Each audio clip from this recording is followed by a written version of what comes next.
welcome to Hiker Homily number 3 for the week of January 15th. And I say good morning because when I'm shooting, it's in the morning.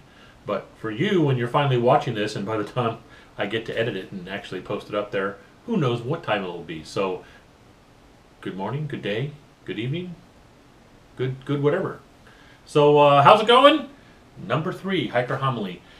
This week we're going to talk about probably just 3 brief things, because as far as like main activities for myself go, it's been kind of light.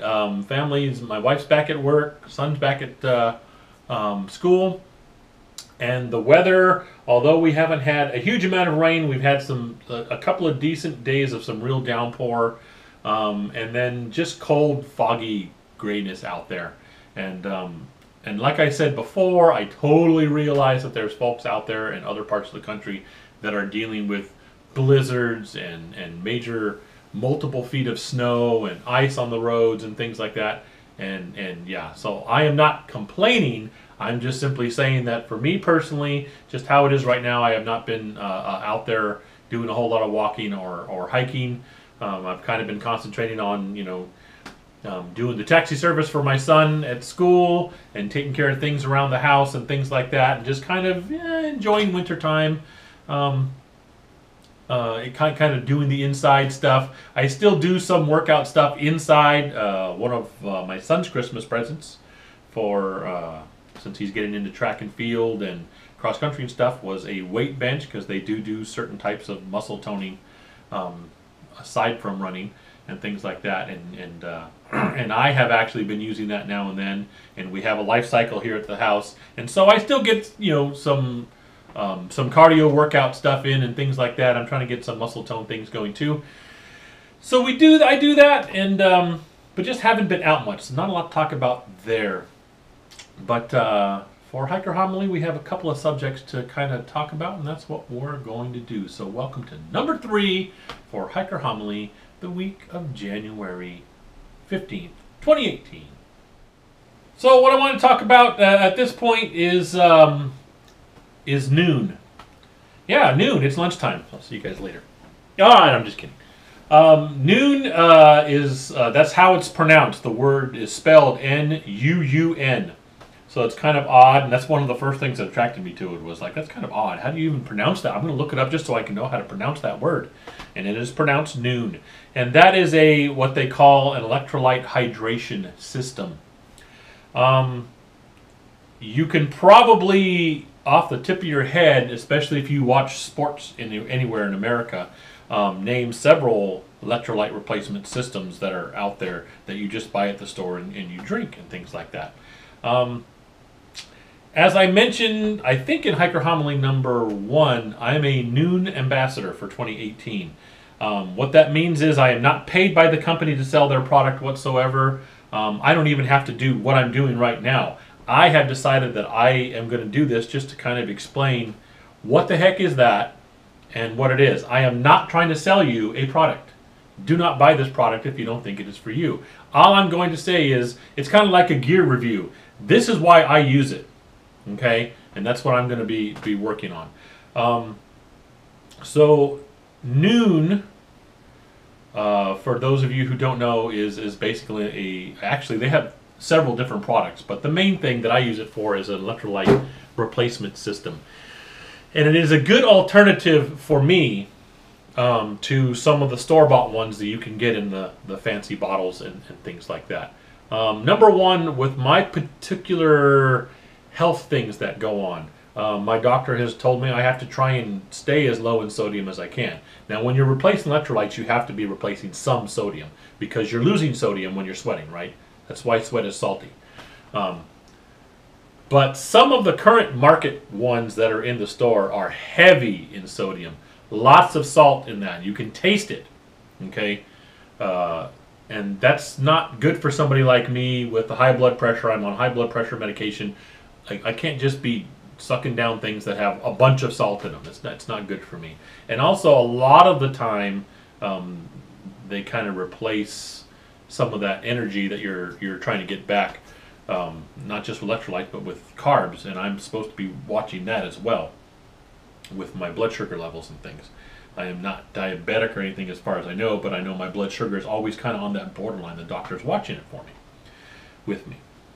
So, that is one thing that attracted me to the Nuun hydration system, in that it is, it's what the term they use is plant-first mindset, and I really like that. I am not a hippie, although I have hugged a few trees. I'll fully admit it, and I'm proud of it. Thank you very much. I am not a hippie in any way. Hello, I'm on YouTube, and I vlog, and I do stuff on computers. I'm not just some get rid of technology type of person and go back to the olden days. But I don't see any problem with certain types of organic, real, more natural ingredients as much as you can. And Nuun doesn't see any problem with that either, and that is a cornerstone of the company. Is they most everything that goes into the Nuun is a plant-based thing, and you can't say that about most of the other high market hydration systems. You can't. Most of that is a lot of chemical-based, man-made type of stuff, and they do their job. I'm not going to knock them. I used them for a while, stuff like that. But again, one reason why I have switched to Nuun is because I know what I'm putting in my body is more on the natural side. Most of the stuff that they use is very plant-based. It's non-GMO, and they have a third party, completely independent from themselves, that certify the ingredients they get from their sources are, yes indeed, these are plant-based. These guys aren't playing any games. They're not trying to pull a fast one on you. This is actually coming from where it's supposed to come from. Okay? And they use a third-party check for that. So I kind of like that kind of thing. The other thing I like about Nuun is your hydration system isn't supposed to taste like a soda or candy or have any kind of this overpowering taste. And like I said, with some of the other hydration systems I have used, and I don't want to throw out brand names and stuff like that, because that's not what I'm about. I'm not dissing the other systems. I'm just telling you why I've moved from them to what I'm using. The taste was either heavy salt or it just didn't quite work out for me. Okay, Nuun has a more, I don't know what you'd call it, a gentle taste, because you're not supposed to be drinking juices or sodas. That's not the taste you're supposed to be looking for when you're trying to rehydrate, get more electrolytes in. Okay, so Nuun does flavor the water, and flavor it enough that I'll get back to another reason why why I chose it in the first place in a minute. But so it gently flavors it. So you've got this kind of flavored water, and they have different flavors that are pretty good. And I'll put some of them, the ones I have, up on the screen. Or on the screen. It's going to be one of these sides. But it isn't such an overpowering taste that it's like, you know, it's not supposed to. You're not supposed to be, when you're trying to replenish electrolytes, getting super sweetness and you know, you're not doing it like you're just, you know, it's not supposed to be a coffee table drink. I know a lot of people use electrolyte replenishment drinks as like, you know, this is what I drink all the time, even with dinner, and for crying out loud, you know, drink some regular water and stuff. But that's what I like. So Nuun is basically a system. It comes in a tablet. It's a large tablet. One tablet works for 16 ounces of water, which, if you know, is basically a regular sized water bottle.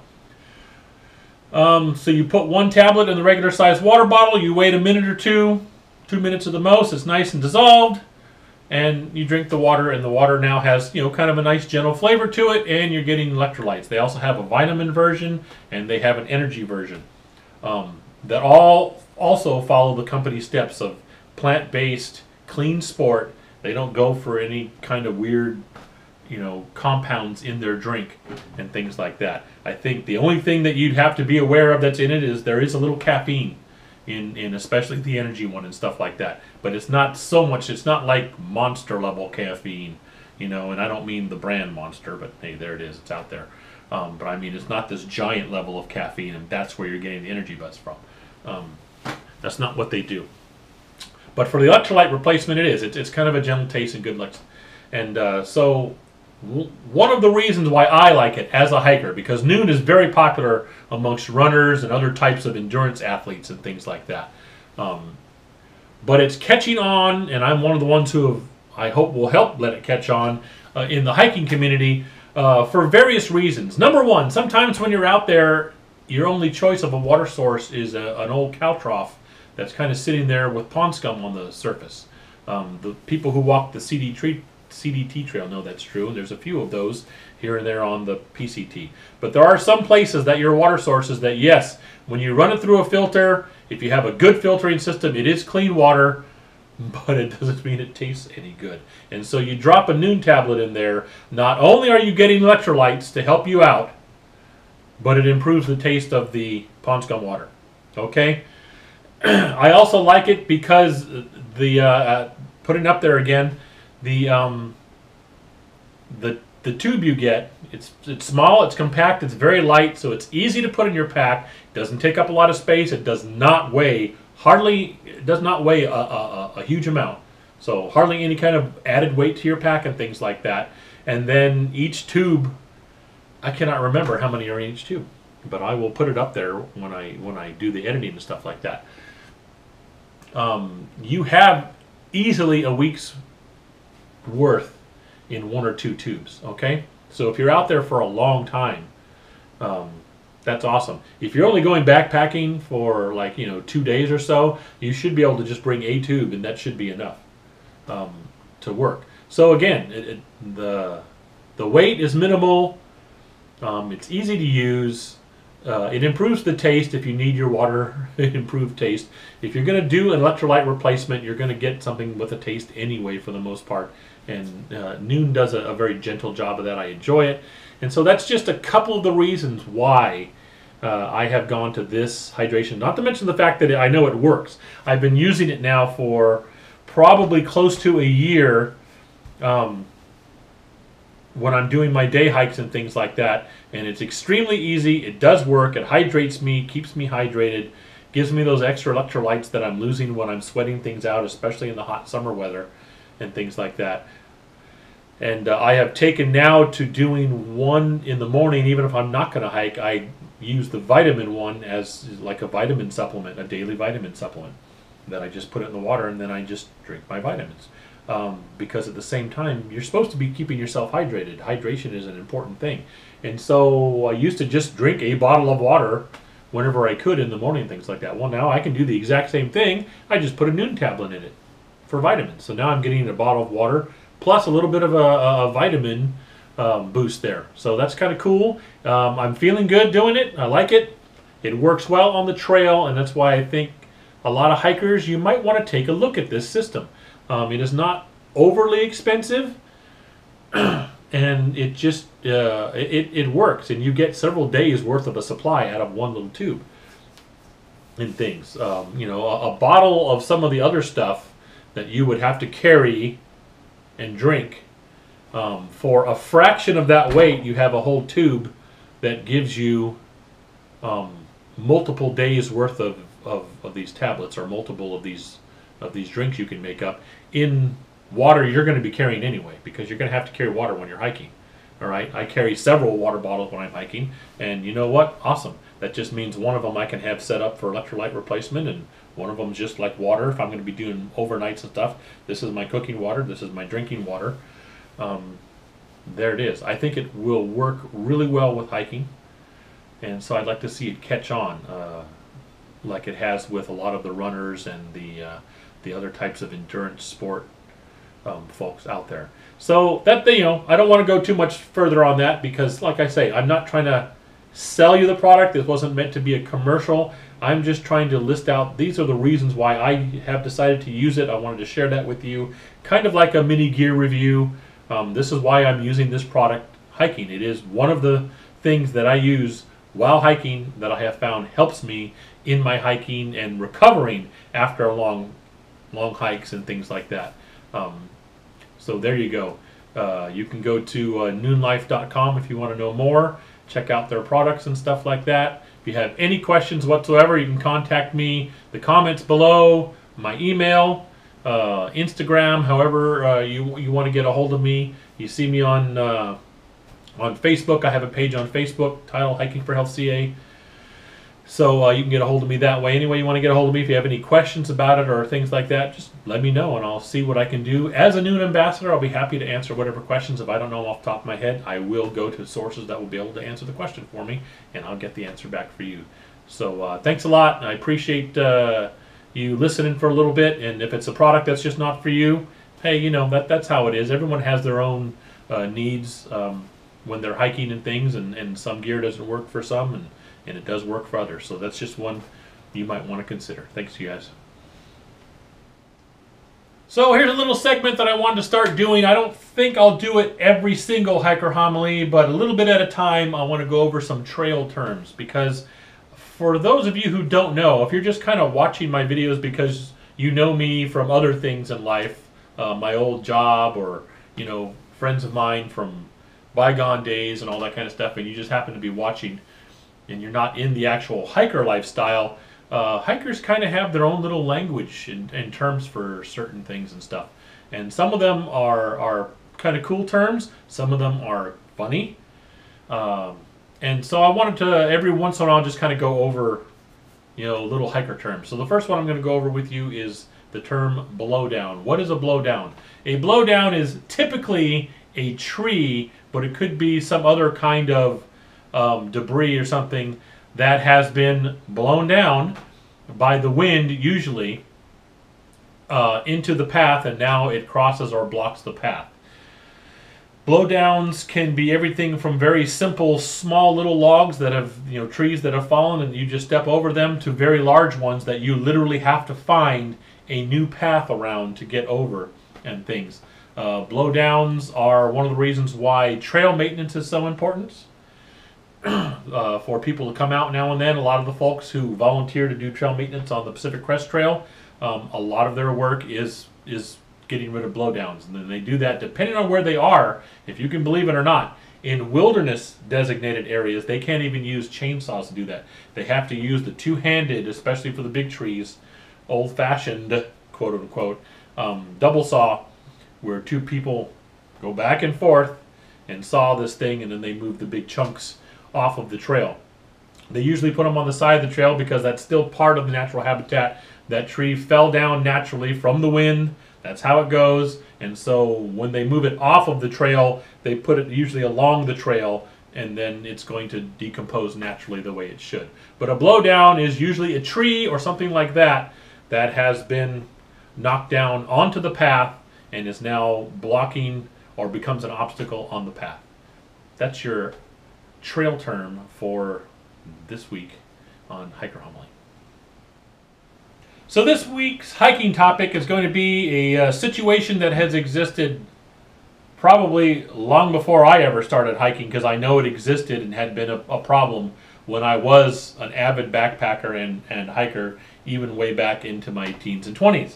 And that is safety or issues at the trailheads. And for the most part, I'm talking about safety for your vehicles. The whole thing about people get out there and hike, like I've talked about in the last Hiker Homily, you know, reasons why you hike. A lot of people are doing that because they just are tired of the hustle and bustle of society and kind of tired of all the people in society, and they kind of want to get out there away from it all. Okay? The only problem is you have to be kind of near it all to start that. You know, trailheads, you just can't snap your fingers and you're on a trail, okay? They have to start somewhere, and where they start is usually near civilization and things like that. And my past career, 20 years working with the criminal element in the criminal justice system, I can tell you with a 100% certainty that the vast majority of criminals take the path of least resistance, okay? They go for the easy marks. Whether that is to con somebody, or to rip somebody off, or to break into a place. If you have two houses next to each other, and one has a sign in front of it with an alarm system and the other one doesn't, I guarantee you 9.9 times out of 10, they are going to veer to the left to the house that doesn't have the alarm system sign on it and start casing that one before they even bother with the one that does have an alarm system. Because they're going to take the path of the path of least resistance. They're going to take the easiest route to get whatever they're trying to get. Okay, and that also goes for things like trailheads.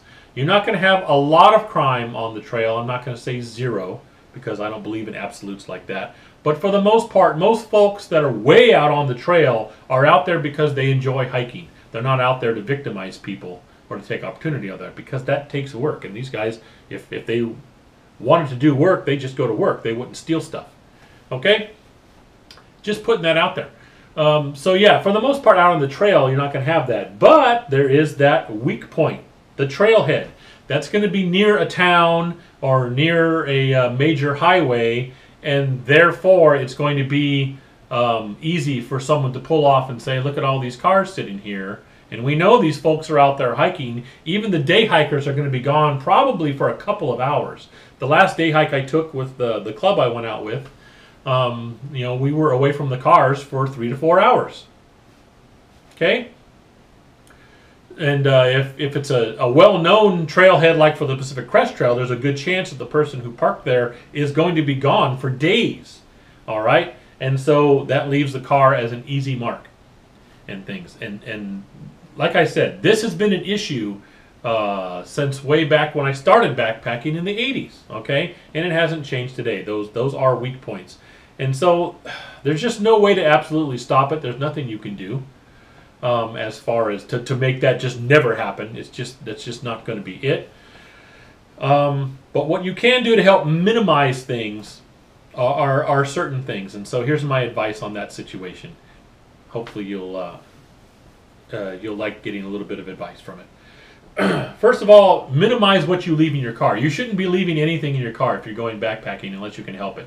If anything, I'll leave like a pair of like flip-flops, because I'm going to want to get out of my boots, my hiking shoes or hiking boots when I get back to rest my feet.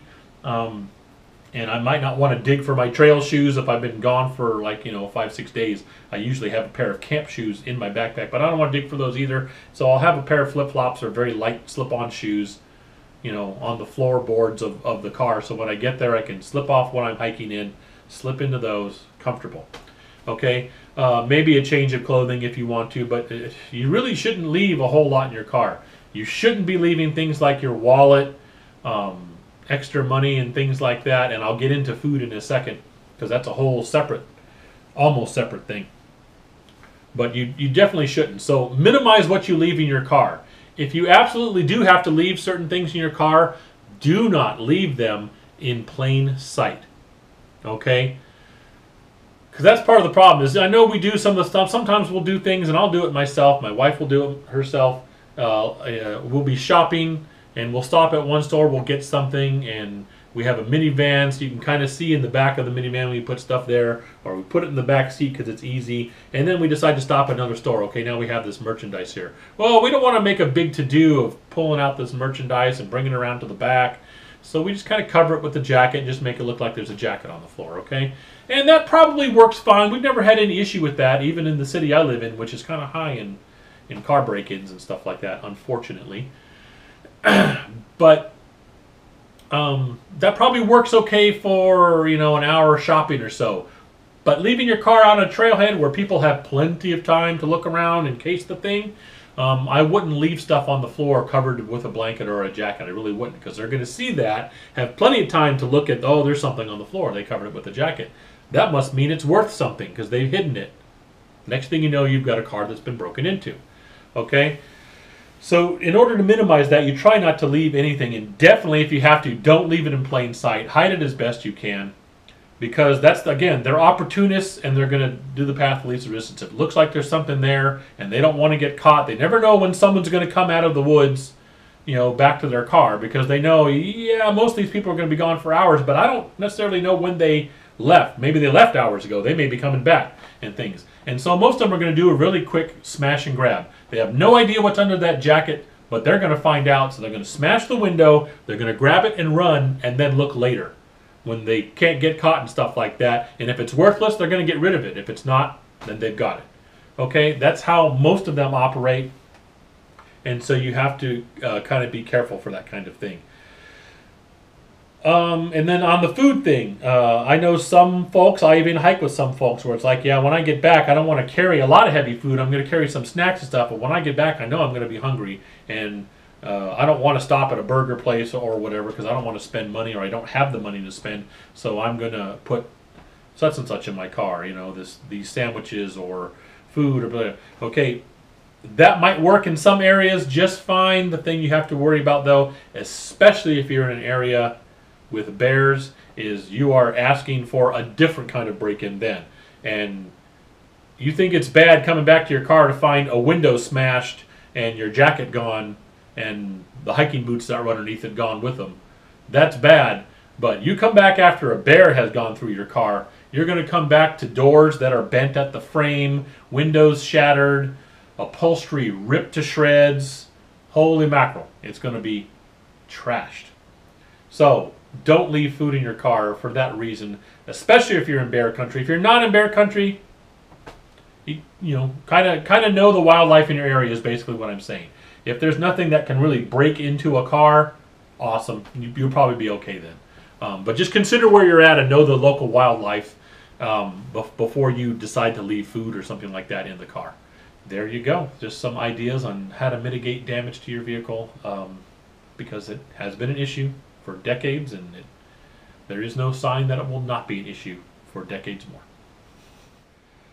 So that's Hiker Homily number 3. I hope you got some use out of it. You found something interesting, maybe learned something. Maybe you know something more than I do on some of these subjects. Let me know. I have plenty. I went over them when I was talking about the Nuun product. I went over. There's plenty of ways to get a hold of me. Lots of ways to comment.